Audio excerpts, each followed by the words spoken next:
वडीची पानं म्हटली की आपण वडी करतो त्याची, पण आज आपण त्याच्यापासून वेगळी पद्धत करूया. आपण ही वडीची पानं अशी कापून घेऊया. जशी वडीला कापतो तशी सगळी देठं वगैरे कापून ही 5-10 मिनटं मी पाण्यात ठेवून दिलेली मीठ घालून आणि अशी कट करून घ्यायची. जरा फाटली तरी चालेल, आपल्याला काय वडी करायची नाही याची, जर थोडी थोडी फाटली तरी चालेल. पटकन अशी होणारी ही रेसिपी आहे. कोणाला घाईत आपल्याला आळू वडी खूप आवडते, सगळ्यांना वेळ मिळतो असं नाही, म्हणून पटकन होणारी ही रेसिपी आहे. तुम्ही नक्की पहा आणि करून बघा. अशा शिरा काढून घेतल्या आणि आता आपण त्याला बारीक अशी कट करून घेऊया.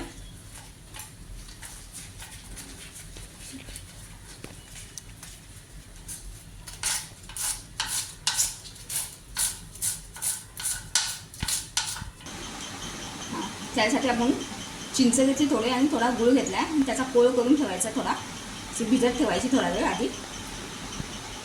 त्यासाठी आपण चणापीठ घ्यायचा,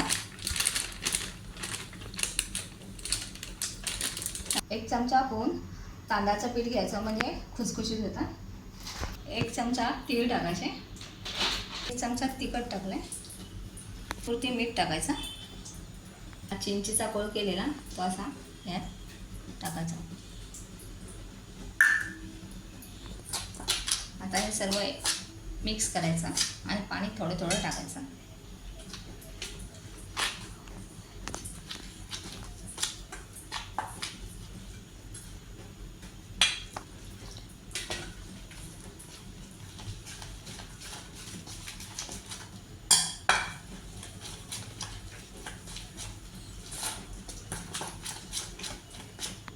हे तेल गरम झालंय ते आपण 1-2 चमचे ह्याच्यात टाकूया.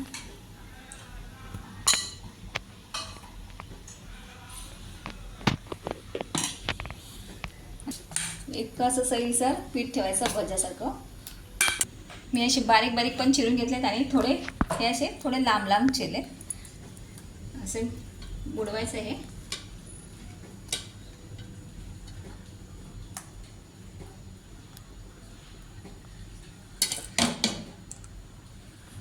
असं सोडायचं.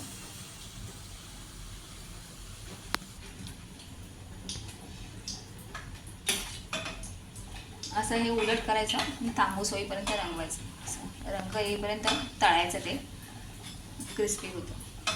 ते ह्याच्यात मिक्स करायची अशी सर्व अशी मिक्स करून घ्यायची.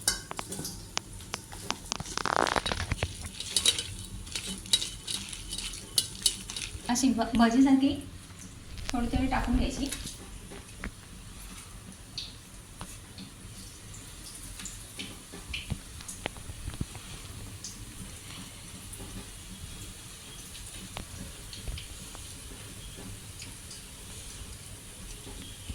सेम वडीची चव लागते, काही फरक होत नाही.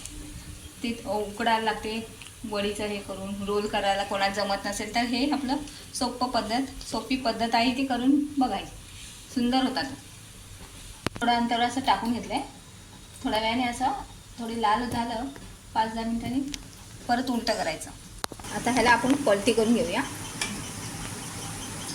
आणि तांबूस होईपर्यंत तळून घ्यायचं. हे असे लालसर झालेले आहे. आता आपण काढून घेऊया.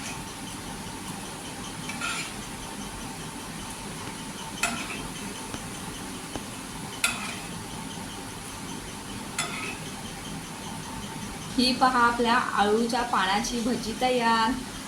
Please like, share and subscribe. कमेंटमध्ये लिहा कशी झाली भजी आणि आम्हाला तुमच्या कमेंट जरूर कळवा. थँक्यू.